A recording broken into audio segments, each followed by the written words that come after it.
લાલાની ઉપસ્થિતિમાં કૃષ્ણ જન્મોત્સવમાં સમગ્ર વાતાવરણ બન્યું કૃષ્ણમય. અદાણી ભાગવત કથા કૃષ્ણ જન્મોત્સવમાં ઉમટ્યો માનવ મહેરામણ.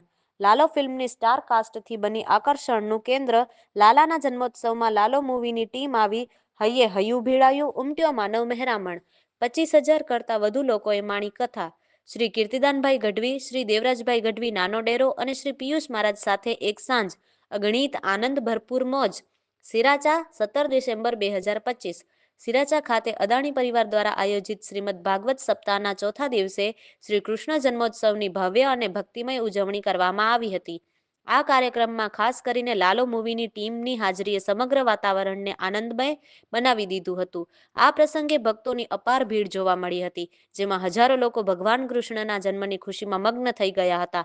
આ કાર્યક્રમ અદાણી પરિવારના પ્રયત્નોથી સફળતાપૂર્વક યોજાયો હતો, જેમાં ધાર્મિક, સામાજિક અને સ્વાસ્થ્ય સંબંધિત વિવિધ પાસાઓને આવરી લેવામાં આવ્યા હતા. આજે કથામાં 10,000થી વધુ ભક્તો અને ગ્રામજનો જોડાયા હતા. તેઓ શ્રીમદ ભાગવતની કથા સાંભળવા અને કૃષ્ણ જન્મોત્સવ જોવા માટે દૂર દૂરથી આવ્યા હતા. મેડિકલ કેમ્પમાં 700થી વધુ લોકોએ મફત સ્વાસ્થ્ય તપાસ અને સારવારનો લાભ લીધો હતો. આ સપ્તાહમાં વિવિધ પ્રખ્યાત કલાકારોની હાજરીએ કાર્યક્રમને વધુ આકર્ષક બનાવી હતી. સુપ્રસિદ્ધ લોકગાયક શ્રી કીર્તિદાનભાઈ ગઢવીએ પોતાના મધુર સ્વરમાં ભજનો અને લોકગીતો ગાઈને ભક્તોને મંત્રમુગ્ધ કર્યા હતા. તેમના ગીતોમાં સંસ્કૃતિ અને ભક્તિનો અનોખો સમન્વય જોવા મળ્યો હતો. પ્રખ્યાત ભજનીક શ્રી દેવરાજભાઈ ગઢવી નાના ડેરાએ પણ પોતાના ભાવપૂર્ણ ભજનો દ્વારા ભગવાનની લીલાઓને જીવંત કરી હતી. તેમના ભજનોમાં ભક્તિની ઊંડાઈ અને આધ્યાત્મિકતા પ્રતિબિંબિત થતી હતી.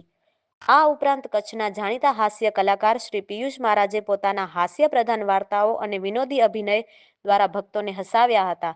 તેમના પ્રદર્શનમાં ધાર્મિક વાર્તાઓને હાસ્યના માધ્યમથી રજૂ કરીને કાર્યક્રમને વધુ મનોરંજક બનાવ્યો હતો. આ ત્રણેય કલાકારોની હાજરીએ એક અગણિત આનંદ અને મોજની શામ બનાવી દીધી હતી, જેમાં ભક્તો ભજન, ગીત અને હાસ્યના મિશ્રણમાં મગ્ન થઈ ગયા હતા. વ્યાસપીઠ પરથી પૂજ્ય શ્રી કશ્યપભાઈ જોશીએ કથાની શરૂઆત કરી હતી. તેઓએ શ્રી હનુમાન ચાલીસાના પાઠથી કાર્યક્રમનો શુભારંભ કર્યો હતો. તેમની કથા વર્ણનમાં શ્રીમદ ભાગવતના શ્લોકોનું વિગતવાર વિશ્લેષણ કરવામાં આવ્યું હતું, જેમાં કૃષ્ણના જન્મ, તેમના બાળલીલા અને ભક્તિના મહત્વને સમજાવવામાં આવ્યું હતું. આજે સાધુ સંતોમાં શ્રી કલ્યાણદાસજી મહારાજ હિંગરિયા, શ્રી પુરુષોત્તમ બાપુ પિંગળેશ્વર, શ્રી કિશોરદાસ મહારાજ વરલી, જૂના અખાડાના સર્વે સંતો, કચ્છ કર્મકાંડ મિત્ર મંડળ, શ્રી વાસણભાઈ આહિર પૂર્વ રાજ્યમંત્રી, શ્રી પુષ્પદાનભાઈ ગઢવી પૂર્વ સાંસદ શ્રી વિજયભાઈ છેડા ચેરમેન શ્રી બિરડા સર્વોદય ટ્રસ્ટ, જામ શ્રી મહેન્દ્રસિંહ જાડેજા પૂર્વ ચેરમેન એપીએમસી, શ્રી મુકેશભાઈ ગોર મુન્દ્રા તાલુકા સમસ્ત બ્રહ્મ સમાજ, શ્રી દેવરાજભાઈ ગઢવી વરિષ્ઠ ધારાશાસ્ત્રી શ્રી તેમજ વિવિધ સમાજો તેમજ સંગઠનના પ્રતિનિધિઓ ઉપસ્થિત રહ્યા હતા. કથાના અંતે શ્રી રક્ષિતભાઈ શાહે ઉપસ્થિત તમામ મહાનુભાવો, કલાકારો અને આગેવાનોનું સન્માન કર્યું હતું. તેઓએ તેમને શાલ અને સ્મૃતિ ચિહ્નો આપીને આદર આપ્યો હતો.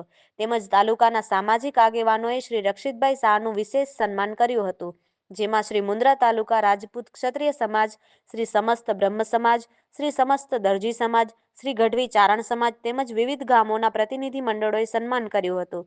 તેમજ આ આયોજન અને તેમના સમર્પણની પ્રશંસા કરી હતી.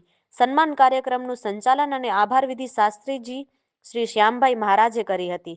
તેઓએ કાર્યક્રમમાં જોડાયેલ તમામ લોકોનો આભાર માન્યો હતો અને અદાણી પરિવારના પ્રયત્નોની વખાણ કરી હતી.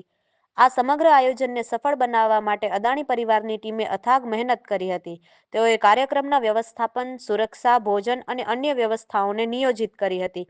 વધુમાં વિવિધ ગામોના સ્વયંસેવકોએ પણ મહત્વપૂર્ણ યોગદાન આપ્યું હતું. તેઓએ ભીડ વ્યવસ્થા, પાર્કિંગ અને અન્ય સેવાઓમાં મદદ કરી હતી. આ સ્વયંસેવકોના સમર્પણથી કાર્યક્રમ કોઈપણ અડચણ વિના સફળતાપૂર્વક પૂર્ણ થયો હતો.